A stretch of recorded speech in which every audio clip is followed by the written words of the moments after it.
We are looking at chapter number 6, the judiciary, न्यायपालिका. Judiciary यानी न्यायपालिका के बारे में बात करेंगे. Judiciary. So we are discussing about judiciary.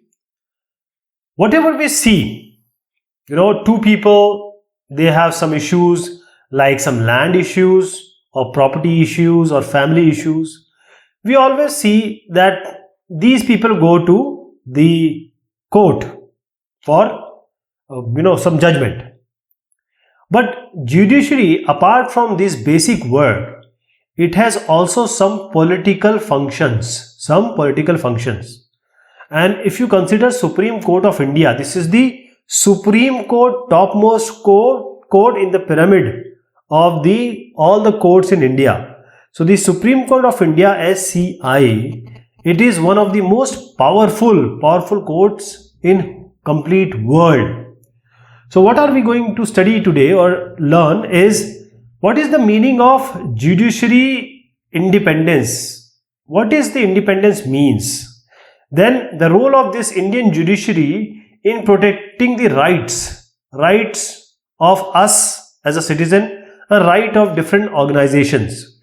Then judiciary, how they are going to or what is their role in interpreting or paribhasha or vyakhya of Constitution of India. Then the relationship between judiciary and the Sansad, that is the Parliament of India. What is their relationship? First of all, why do we need an independent judiciary?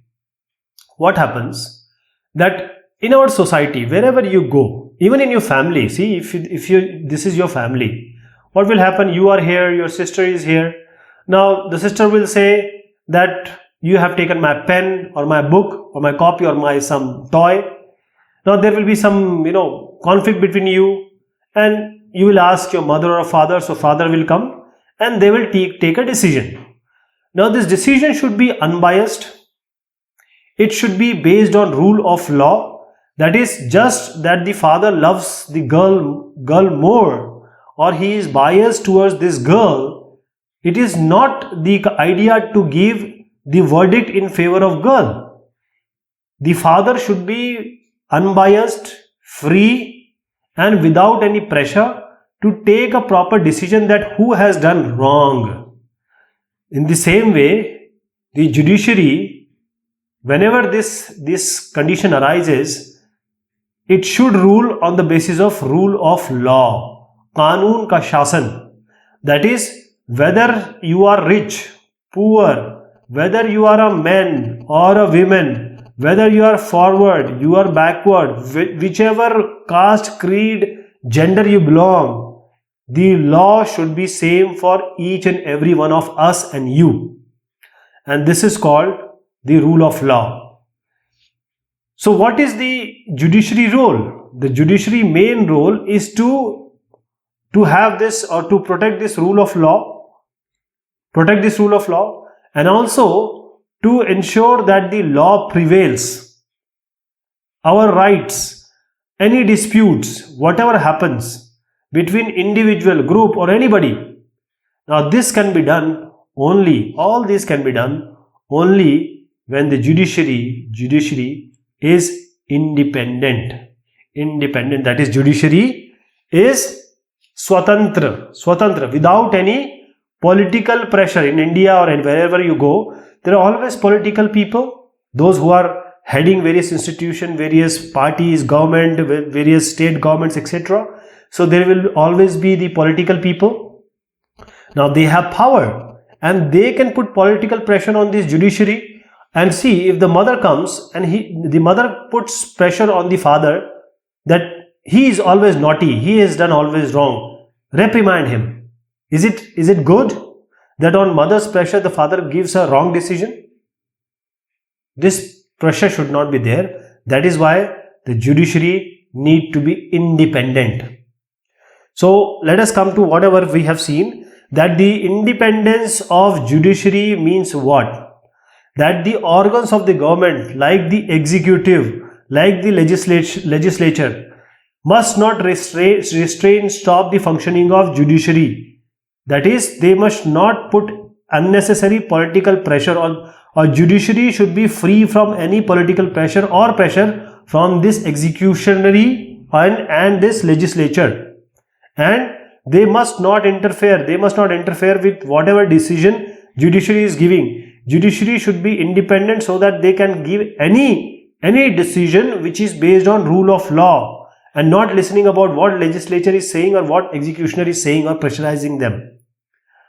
Third thing, if you have some pressure or fear, or you have some favor biasing, you are not going to go give whatever you have in your mind, right? So similarly, the judiciary should be free from fear, should be free from favor. And how this is possible? Judiciary is a very important part of democracy. Actually, judiciary, executionary, and this legislature, they are the Aadhar Stamb, they are the pillars of democracy. So judiciary is a part of the democratic political structure of the country, and judiciary is responsible. It is not, we are just saying that it is independent, that it is not answerable to anyone. Judiciary is responsible to the Constitution of India. Judiciary is responsible for the democratic traditions of India. Judiciary is responsible for the citizens, aam nagarik, people of the country. And we were talking about the unpressured judiciary. How is it possible? See, the legislature is not involved in the process of appointment of judges. So if these judges are appointed, legislature has no role. That is, whenever legislature comes, there will be some political party, there will be some political politics will play, and that political party will play certain roles. So whosoever they favor, they will appoint them as the judge, right? But now, if you are going to be a judge, you need to be an expert lawyer, you need to be an expert advocate, you need to be already a judge, previous judge. So that means you need to have experience, you need to have knowledge, you need to have all the characteristics which a law abider or the person who knows law or who can make the law available to everyone. That is how you can be appointed as a judge. One more thing, judge has fixed tenure. Fixed tenure means what? That, for example, government servant, all the government servant, normally they have 60 years of age. After that, they superannuate or they retire. Judge also, they are having a proper job. They are being appointed for this year. It may be 62 for, say, High Court. It may be 65 for the Supreme Court. These judges. So judges has fixed tenure, and this security of tenure, if they cannot be taken off from their duty, they cannot be exited from the duty by unnecessary political infiltration, then now judge can do whatever the law says, and they can make the judgment without any fear and without any favor. And if this judge has to be, removed, if he has to be removed, there are very tough, tedious, very long and difficult process which is given in the Constitution of India. So if you want to remove a judge, or if the legislature wants to remove a judge, it's very difficult process. Also, nothing happens without pay or salary. So the salary being provided to the judge, or any allowances, different allowances provided to judge, these are not subjected to the approval by the legislature. So legislature is not giving, or any approval of legislature is not allowed as far as the salary and these allowances are concerned. And also they have immunity. Immunity means, say certain case is there between two parties, and here is a judge. Now judge gives some decision. Now this decision cannot be criticized. That means this judge is immune from personal criticism. Nobody from legislature, no one from a country, anyone can say anything against his decision. So judges are immune from personal criticism, personal vendetta talks, right? That is, if say some decision this judge has made, and I write something on Facebook, or I say something on media against him, I am liable to fall under the contempt of court. I am guilty of contempt of court, and I can be reprimanded. I can go to jail. I hope you got the idea. Judges' decision and judges themselves are immune, right? And I'm not talking about you, me and you. Even the highest panchayat, highest lawmaking body, which is our parliament, even the parliament cannot criticize or say anything on the judgment made by a proper judge. If this judge has to be removed, there is an impeachment process going on, then only anything about the law, anything about the decision he has made, his name can be taken in the parliament. See, the parliament, it can also not criticize him. Only when he is in a process of removal, then only they can talk. That is how the judiciary becomes so free and fair. Now we have the pyramidal structure of different courts, but before that we have different judges. What is the process of appointment of judges? See, this appointment of judges always have some or the other controversy. Recently we saw Chief Justice of India, Mr. Gogoi. Mr. Gogoi, when he left the office after 4 months, he was appointed the Rajya Sabha member by the government, that is the BJP. So this is the controversy, because this position, Chief Justice of India, is a very immune and independent position. Now because he has been appointed by Rajya Sabha by BJP, so people are talking that whether he has some affiliation or some soft corner for BJP, because the judges are supposed to be very independent, no biasing. So this controversy is always we see. There is always some political controversy. And as far as this Chief Justice of India, how they are appointed, this is the supreme person. Like in India, we have President.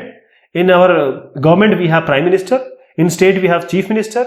Similarly, in the judiciary system, CJI is the Badshah. He is the topmost. So this Chief Justice of India, how he is being appointed? There are certain judges in Supreme Court of India. The senior most, say he is senior most, he will be appointed CJI, Chief Justice of India. And as I was talking about the political controversies, this convention or this tradition is not followed. In 1973, what happened? In 1973, Mr. A.N. Ray, he was appointed the Chief Justice of India, and superseding 3 judges who were more superior in the age, or you can say who were more senior than him. This same thing happened in 1975. There was already H.R. Khanna, Mr. H.R. Khanna. Now H.R. Khanna was there, but he was the senior most. But bypassing him, who came? He was Mr. M.H. Beg. So he supersedes him, though he was senior. So there is some political controversy which we see. Now the other judges, because this is the Supreme Court of India, Chief Justice of India. Now what about the other judges? Because there are many judges in the Supreme Court of India. There are the Chief Justice of High Courts also. And they are appointed by the President of the country, after consulting with the CJI. But you know always that what President is just a rubber stamp. He has not that much of power. So he always do things what PM and Council of Ministers says, that is the government says. So actually government and the CJI, they are discussing and they are recruiting other judges. These two entities, they are recruiting other judges. Is it fair?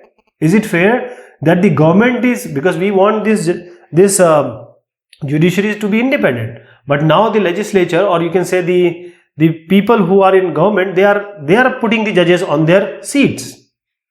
And this matter came up before Supreme Court again and again. Now the court saw that this is what, The role of CJI is just to give advice, and advice can be accepted, advice cannot be accepted. CJI is just giving salah. So what is the way out? What is the solution? So finally, the Supreme Court come up with a very novel idea, a very different procedure, and it was suggested. Now the Chief Justice of India, along with the senior most judges of the Supreme Court of India, say the CJI is there are these judges. So we have senior most judges, and normally we have these 4 judges who counts in this. Now CJI along with these judges, they will make a list, and this list will go to the President. Actually, it is going to the Prime Minister and Council of Ministers. Now they will decide and they will appoint people from this list. I hope you got the idea, because there was total infiltration or total legislature control, government control on putting these judges or appointing. CJI was just naam matra, he was just giving salah. Now CJI along with the senior most member of the Supreme Court, they will form a list, and now the government will take people from this list to appoint the judges, different judges of high courts and like this, right? So the matter of appointment to the judiciary, the Supreme Court and the Council of Ministers, as you see, they play a very important role. So now CJI also has, and this Supreme Court has a lot of power in appointing this judge, which was not previously there. Now coming to the removal of judge.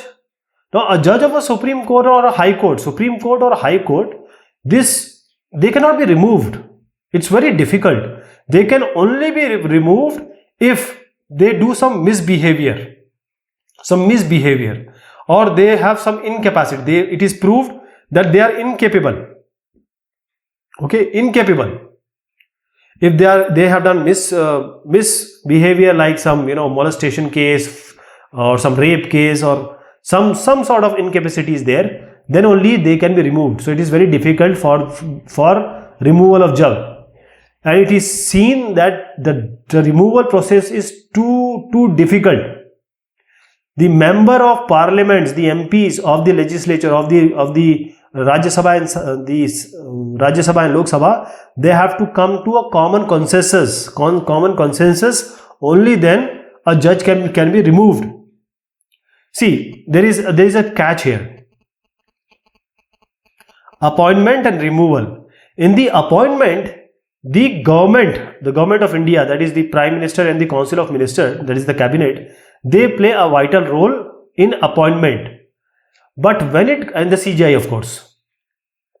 Now when the removal comes, removal comes over the legislature, that is the whole parliament, that is the Rajya Sabha plus Lok Sabha. So everyone, whether the opposition party or the ruling party, everyone is involved in removal, but the appointment, only these people are involved. No judge has been removed till date in independent India. The first to be impeached was Justice Ramaswamy, but the motion did not get the support of 1/2 of the total strength of the House Parliament, so he was not removed. Recently we talked about impeaching Chief Justice Deepak Mishra. So there are, at the time I am speaking, 7 judges who have faced attempts to be removed from the office, but not even a single one has been removed or impeached till date.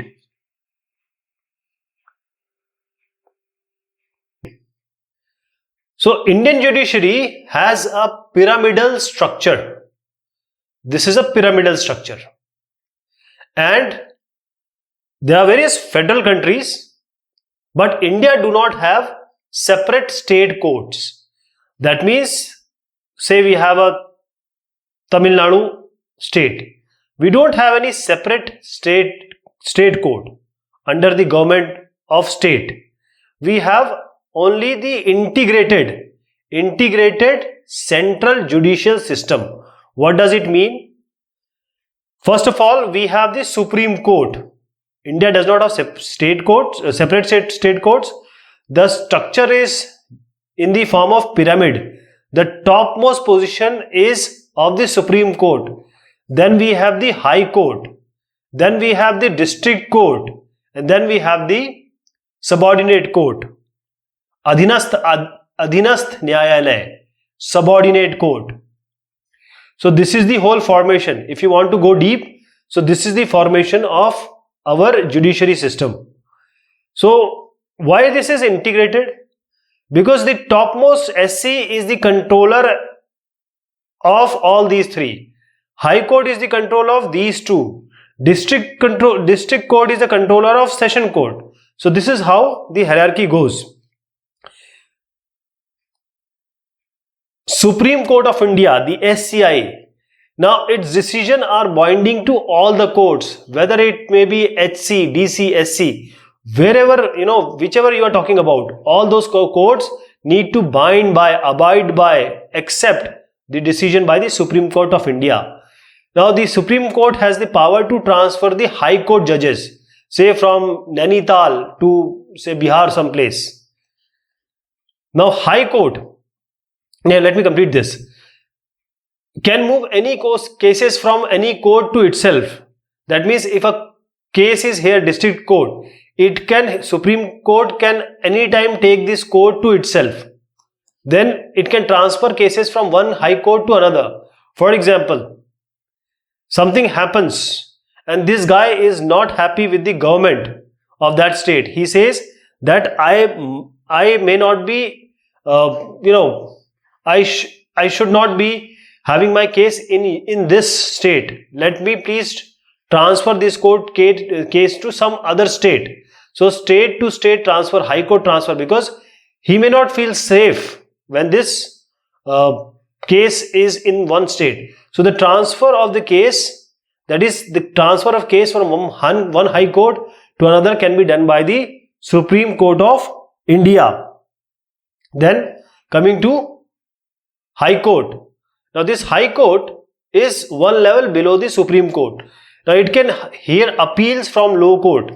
So if there is a decision in District Court, say between you and me, I don't like the decision, I will go to appeal in the High Court. Then I can issue, means High Court can issue writs for restoring fundamental rights. So when the High Court can do it, Supreme Court can also do it. All the writs like the habeas corpus, like the mandamus certiorari, all these writs can be issued by either Supreme Court or High Court if any fundamental right violation is there. High Court, it can deal with cases within the jurisdiction of the state. So as I said, if you talk about this state, say I'm talking about a High Court in Nainital, so I'm talking about Uttarakhand. That is the High Court of Uttarakhand is in Nainital. The High Court of Uttar Pradesh is in Allahabad, like this. So now this can deal with the cases within the jurisdiction of the state. High Court for one state, all the cases under its jurisdiction, its periphery are dealt here, and it exercises superintendence and control over courts below. So Niyantran and control of District Court and Subordinate Court is the authority of, or is the responsibility of, the High Court. Coming to District Court. Now this deals with a particular district. Please understand. So if this is our India, Supreme Court sees all this. Then we have different state. So every state has a High Court. Every state has a High Court. Now in this state there will be different district. Say District 1, District 2. Now this district will also have their court. This is called a district court. So this district court deal with the case arising in the district, and this considered appeals on decision given by the lower court. So this is a lower court, Adhinasth Nyayalaya. So whatever is happening here, the appeals can be from here, the appeals can be taken here by district court, and this decides cases involving serious criminal offences, very, very serious cases district court can take. When we talk about subordinate courts, all these civil and criminal nature cases are considered here. Diwani or Faujdari. The civil courts are simply, you said something to me, that is a civil court. Or say you and me are having some dispute on land or money dispute, civil code. So criminal means somebody has killed someone, or there is a big robbery in a bank. So these are the criminal nature cases. Now, what is the jurisdiction of Supreme Court? See, these are the main three jurisdictions are original jurisdiction, appellate jurisdiction, and advisory jurisdiction. So I'll go into the detail. First, let me just give you an idea. There is one more jurisdiction. This is related to the fundamental rights. This is called the writ jurisdiction. So what is the jurisdiction? The function and responsibilities of the Supreme Court. It is clearly defined by the Constitution of India. Constitution of India has decided that Supreme Court, all this jurisdiction or the periphery is there. Now see here, there are main three things. The jurisdiction or the area in which the Supreme Court is going to work is first is original. That is, if a union, that is the central government and state, has some conflict, or a state has some conflict. That means the central government of India and some state has some conflict, or the state, say Tamil Nadu and state Karnataka, they have some vivad of say Kaveri Jal Vivad. So these all will be taken by the Supreme Court of India. This is original. Appellate means Supreme Court is above High Court and the District Court, etc. So whatever is happening here, the appeal can be done here. For example, High Court has given verdict that some X person is to be hanged till death. मौत की सजा दी जाती है इनको. Then they may appeal in Supreme Court. So it tries appeals from lower courts in civil, criminal and constitutional cases. One more thing is constitutional cases. Now what happens here is, in High Court or District Court, there is some case which has come which has to have an idea of definition of what is the proper definition of the Constitution.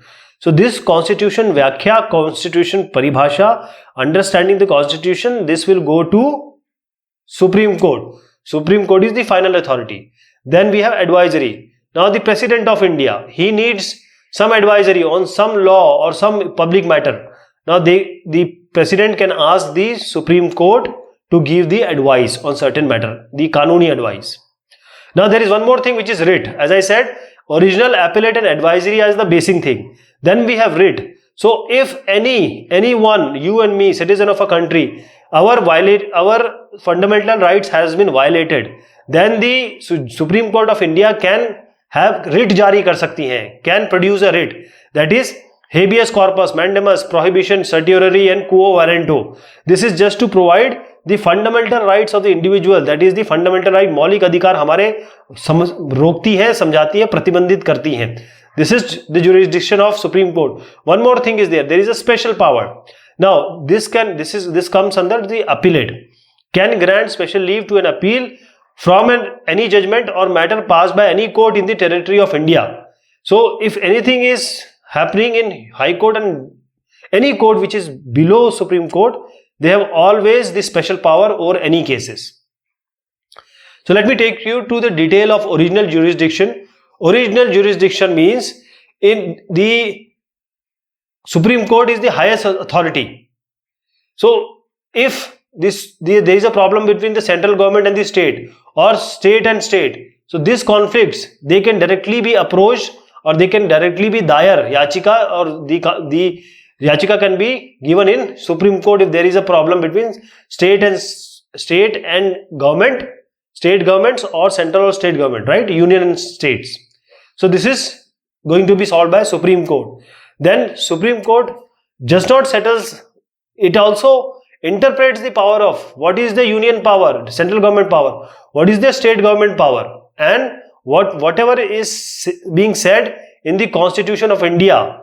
According to the Constitution of India, Supreme Court directs that this is your jurisdiction and this is your jurisdiction. Then the result will be, or the fasla will be given.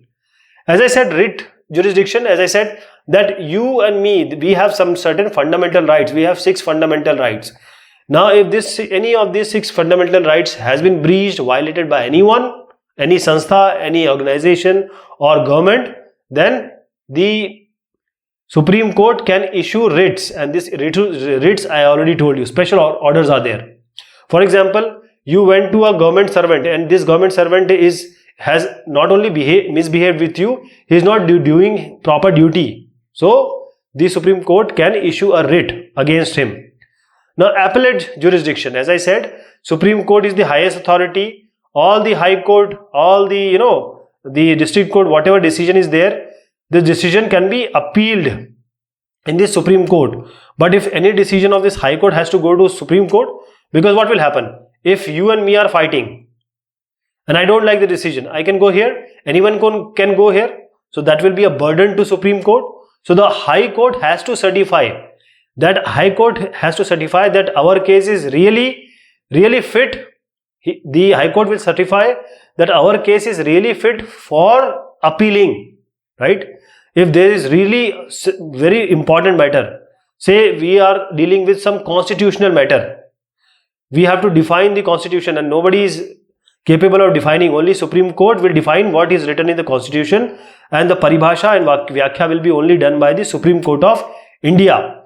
Now, if you see that someone is given a life sentence, that is, he is going to die, he will be hanging to death, he can go to the Supreme Court, right? Now, this appellate jurisdiction means that the Supreme Court will consider the case and legal issues involved in it. That is, what will happen? Supreme Court is there, High Court is there. Now, High Court, the appeal will go here. Now, what do you think normally? Supreme Court will say High Court has given a decision. They will read this decision, and on the basis of this decision, Supreme Court will be biased and they will give the same decision as the High Court decision. No, it is not like that. See, whenever a case will go to the Supreme Court, it will be taken as a fresh case.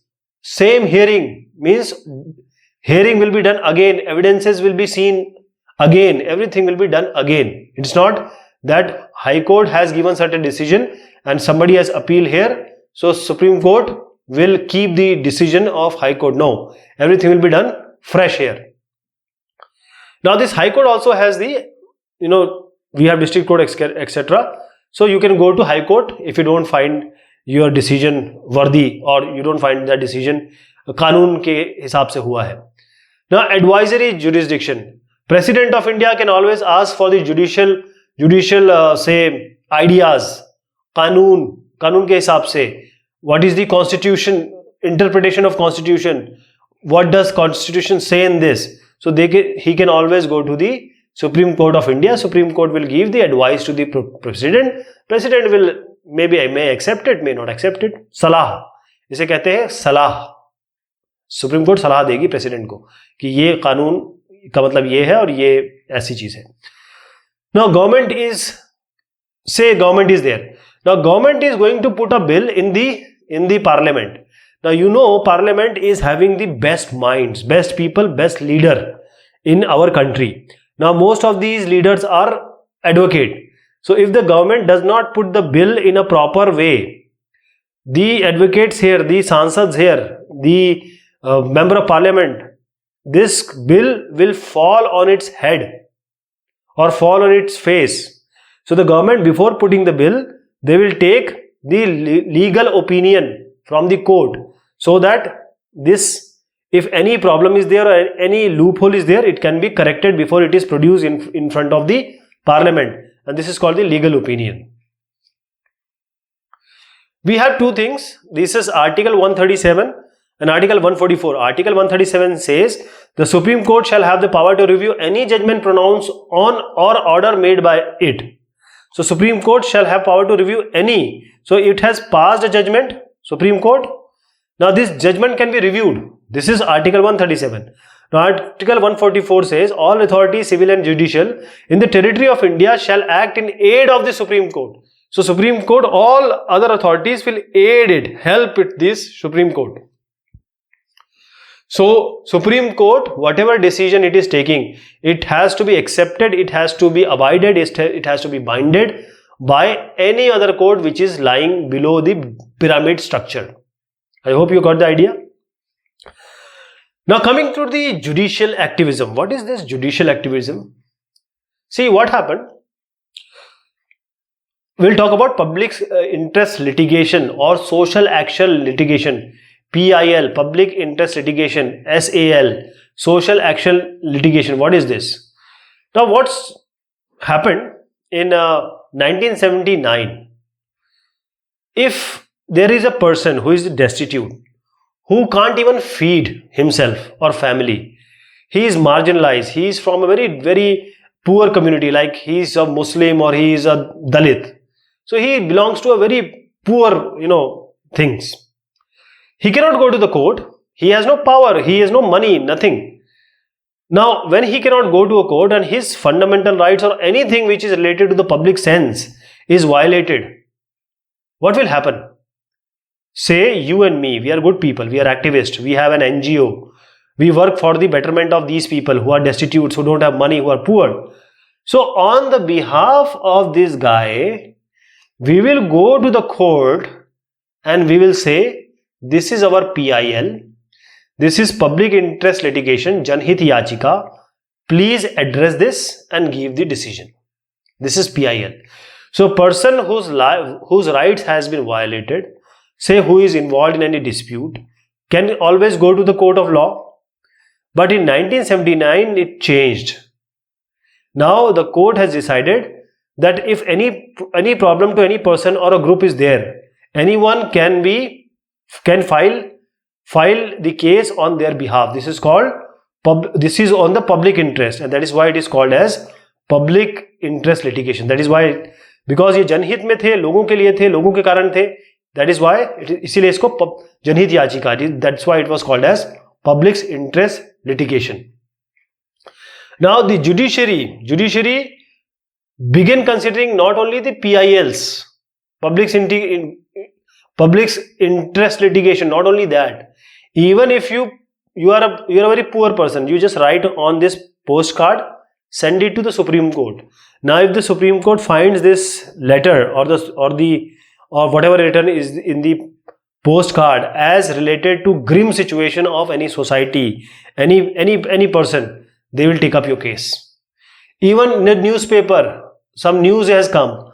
By taking suo motu cognizance, judiciary can take this case. So this is the judicial activism. And judiciary allowed the public spirit citizens, those citizens who are activists, those students who have good heart, sentimental, emotional towards the poor, towards the marginalized community, some social organization, as I just said, the NGOs, etc., and some lawyers who are good lawyers.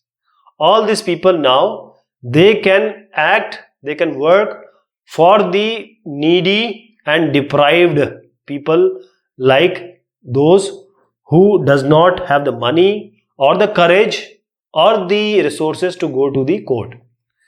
And the court, I'll tell you what is the power of this PIL. The court, now these are three people. Now they are the candidate in your election. Now do you know what background they have? So the court has said, okay, come on, all you three, you guys give us an affidavit. In this affidavit, write what is your educational qualification. Write what is your all cases, criminal cases, all the cases against you. Write all the money you have, all the sampatti. So all these various matter, because of the PIL, now every one affidavit is in front of public like me and you. Now we can decide on this basis, okay, he has so many criminal cases, he has rape cases, I am not going to give him the vote. So because of these PILs only, this is what is right now.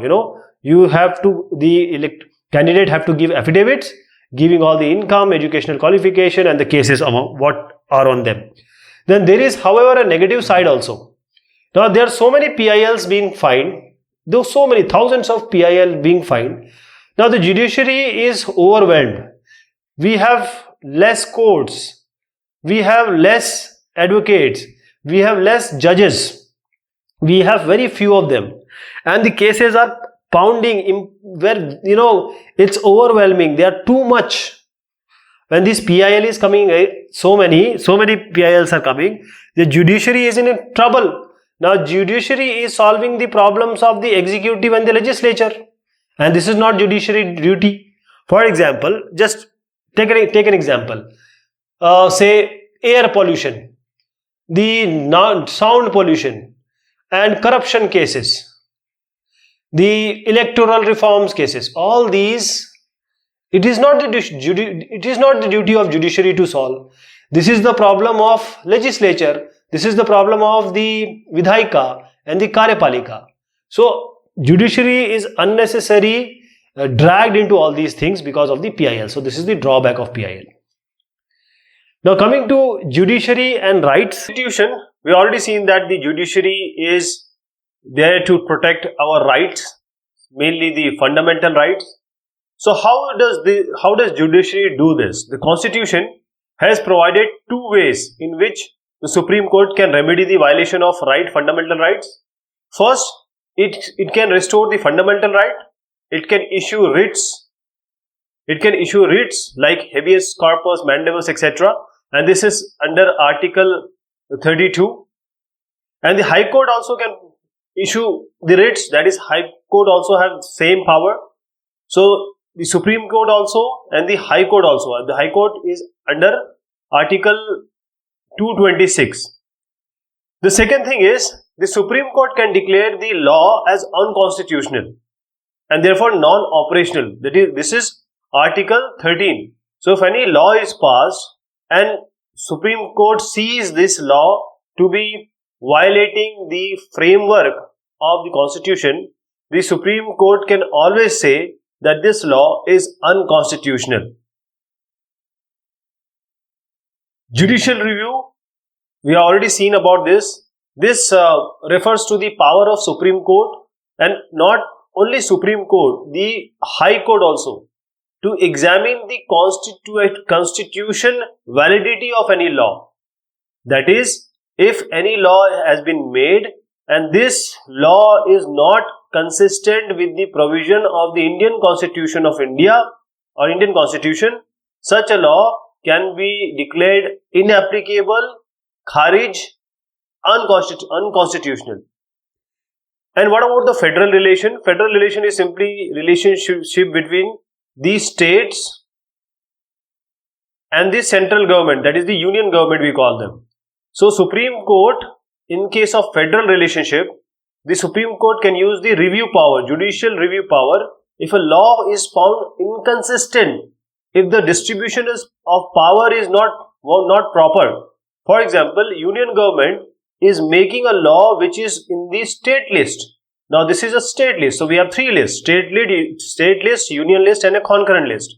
So if union government start making the law which are, or the points which are in state list, the state can always go to the Supreme Court of India and say that the government has made a law which is actually residing with us.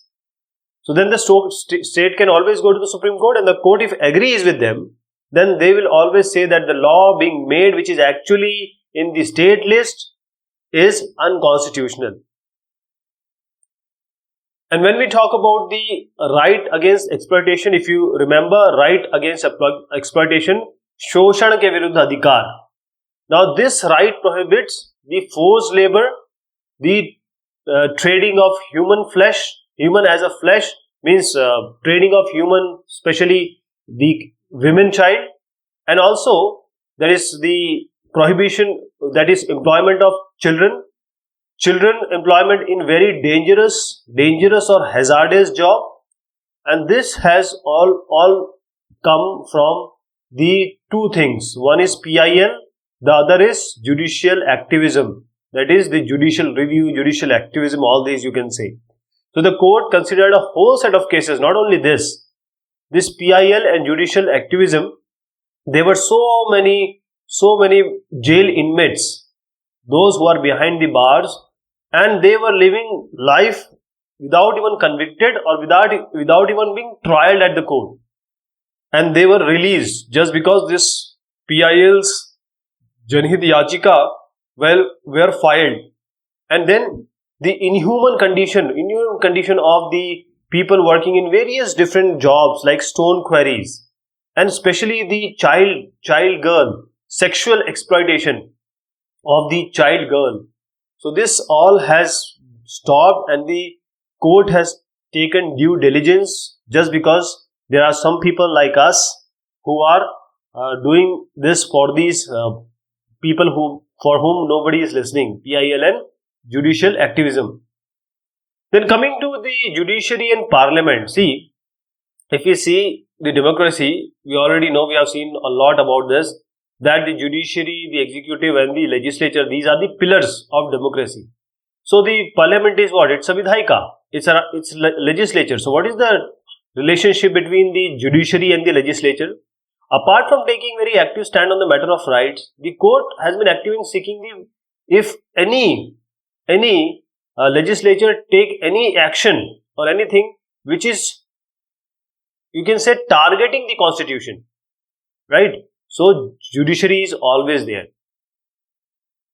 And the court, the Supreme Court and the High Courts, they have given directions to CBI, and they have taken this case that there are so many corruption cases, there are so many things which were going on. So CBI has been ordered to take action and investigation against various politicians which are corrupt, various bureaucrats which are corrupt, in Hawala case, in the Narasimha Rao case, in the illegal allotment of the petrol pump, and there are so many. So they have directed the Central Bureau of Investigations to investigate these politicians and the bureaucrats for many corruption cases that have come just because people are active and PILs were there in the court. And there is a very clear-cut distinction of power between the judiciary and the parliament. Let me call it as a parliament or legislature. But what is happening is, Constitution has said there is a very clear distinction. But what is happening here is, the judiciary and the legislature, they are conflicting. Just because, why they are going into conflict? Because there are some infiltration of judiciary in the parliament or legislature, and legislature in the judiciary. So there is some intermixing. So despite this clear division of power, conflict between the parliament and the judiciary we have already seen, and the executive also. Let us add executive also. So judiciary has remained a recurrent theme in this Indian politics. And what happened after the constitution began?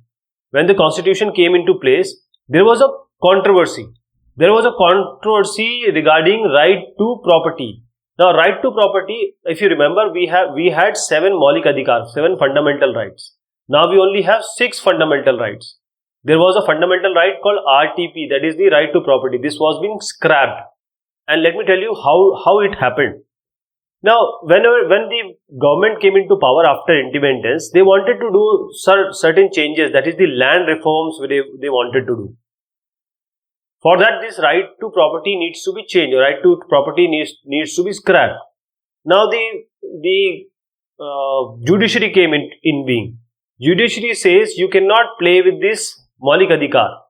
You cannot play with this Maulik Adhikar. This is a fundamental right. So government did what? When judiciary said that fundamental rights cannot be changed because it was already a fundamental right, there were 5-7 fundamental rights. Government said okay. They went inside the parliament and they started changing the constitution. संविधान में संशोधन करना शुरू कर दिया, so that this right to property can be changed, because the government has to do a lot of land reforms. There are so many things which were struck just because this RTP was the fundamental right. So it started changing the constitution. Now again, judiciary jumped in and they said no, you cannot do anything with the constitution. Now there was a case, a very famous case. I'll tell you how this was the conflict. This was the basic conflict.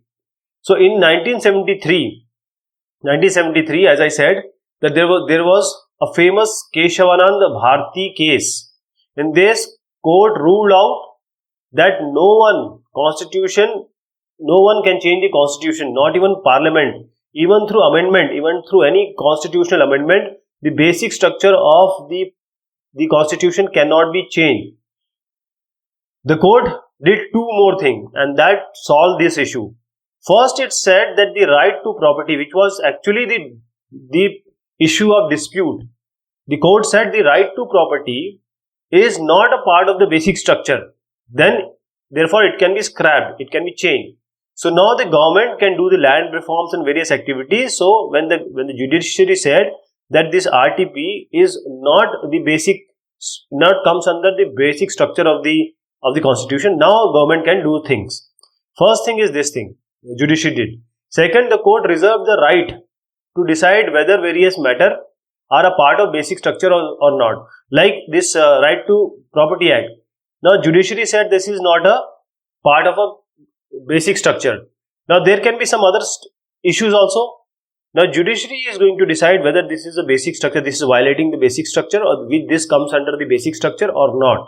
So this comes under the power of judiciary. This is how the problem was solved. Let me tell you the chronology again. See, first of all, RTP was in fundamental right. When the government was formed, they wanted to change it because India was just independent and there were so many reforms to be done. But this right to property was a bottleneck or a blockade. They tried to change the RTP, but judiciary said no. Then the government tried to change the constitution. The judiciary said no. Then there was a Keshwanand Bharti case.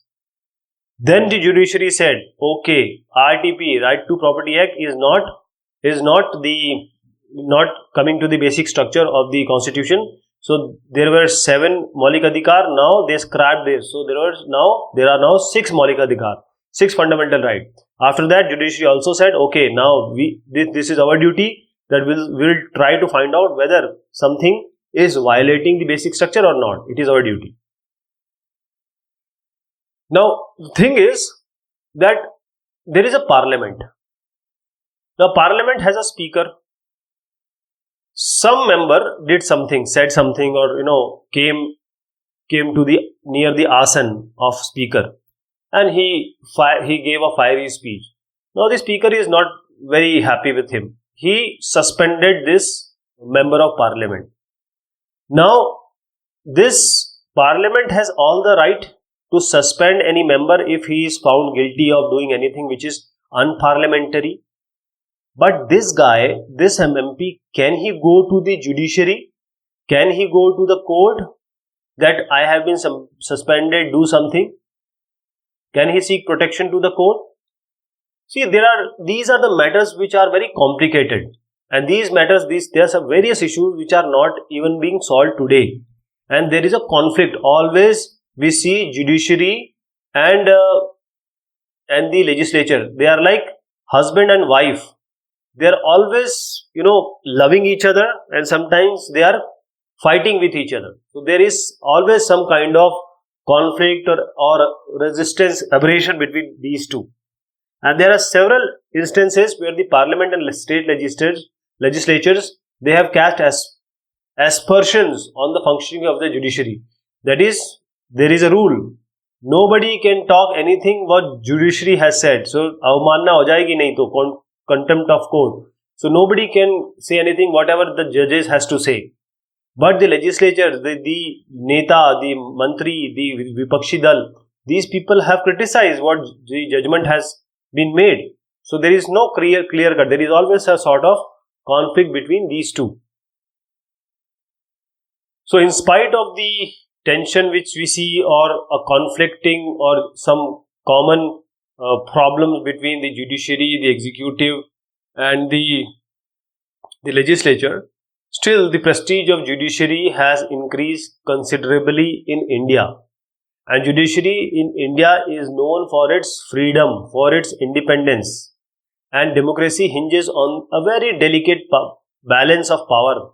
So, if we have this as say a bicycle, the judiciary is one wheel, the parliament is another wheel. Both the institutions have to function properly within their limits so that this cycle runs smoothly. This is the cycle of our country. So, it should run and go smoothly.